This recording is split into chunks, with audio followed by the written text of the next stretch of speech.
A review of Civil War from a normal perspective. So, A24 as a production company is well known for making artsy kind of movies that skirt the line between indie films that aren't really trying to be mainstream successes and artsy films that get major studio production budgets and support inexplicably. And Civil War is one of their more interesting productions as of late. It takes place in an unspecified dystopian America. Unspecified as in, this has the technology of modern day, but no year is ever specified. It could be happening right now, it could be happening a few years in the future, we don't know. Where a now dictatorial president in his third term is trying to assuade America that the multi party civil war is actually going very well for America.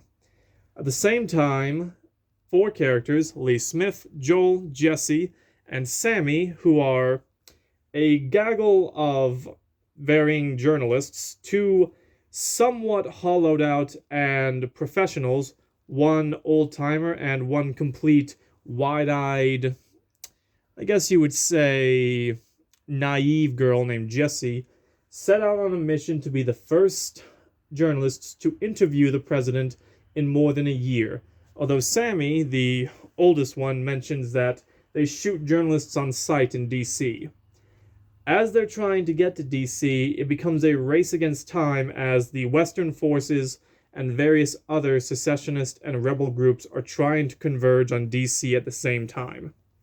Sammy ends up getting shot and killed, and in the final moments, Lee, the main character played by Kirsten Dunst, also gets killed in the White House before Nick Offerman, the president, is summarily executed while Joel and Jesse look on. Now, if that plot sounds a bit simple, that's because it is. This is actually a very simple movie where almost all of the energy is put on the road trip to DC. And even the flimsy motivation of, I want to be the first journalist to interview the president in a year, just kind of gets dropped at one point and doesn't really get brought up again. And that's kind of the best parts and the worst parts of this movie, because this is a type of movie that is very compelling and interesting when you're in the theater. But almost as soon as you leave the theater, it's very frustrating and leaves you feeling unsatisfied. And it's very hard to describe why exactly that is, but I think part of it is because when you set up an idea like this, you want at least one scene or one moment explaining how things came to be like this. For instance, in Red Dawn, you have the opening text of the movie explaining wheat shortages in the Soviet Union, the dissolution of NATO, and the Greens coming to power in Germany, as well as a follow up scene where the Wolverines get the outsider perspective as to how the war is going. Because from their perspective, they're just fighting a very local insurgency against the Soviets. But Civil War never really has that kind of scene. The most we really get is that California and Texas are collaborating as the Western forces, which is probably the most unbelievable aspect of this movie. But what's most compelling about this film is that it really gives you the perspective of somebody who is interested in what's going on but isn't actually aligned with anything. They the cast that goes through this film, they're on their mission to DC, but you never really get much sense as to what they truly believe.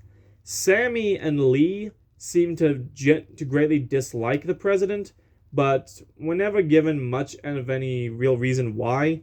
And Sammy is the only one who really explains much of how we got here, which is really mainly just one or two lines like, how do you feel that you have bombed American citizens? Do you think getting rid of the FBI was a good idea? Like, that's about it as far as world building goes.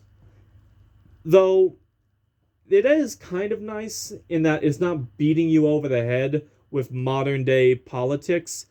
The only two moments, at least that I noticed, that seem to be much in the way of tangible real world illusions is during one firefight, there is a militia that Lee and Jesse and Joel are all following who wear Hawaiian shirts, which is vaguely reminiscent of a group called the Boogaloo Boys. And in the opening scene, Nick Offerman's character is trying to give a rousing speech about a great victory that the American military has undertaken over the Western forces. And at first, he tries to use phrases like the greatest military conquest or event ever. And like this overly bombastic, really weird phrasing, which is vaguely Trump like, but even then, you could really say it's just politician like to completely overhype yourself, or even just dictatorial like to completely overhype yourself. Because Nick Offerman as a character, he's only ever called the president. We don't know what his name is. So add to this, we get a couple Dante Inferno like scenes where we see different groups of people, well, not even really different groups of people, different people responding in different ways to the war around them. Lee and Jesse's parents are both described as being out on a farm pretending that this isn't happening.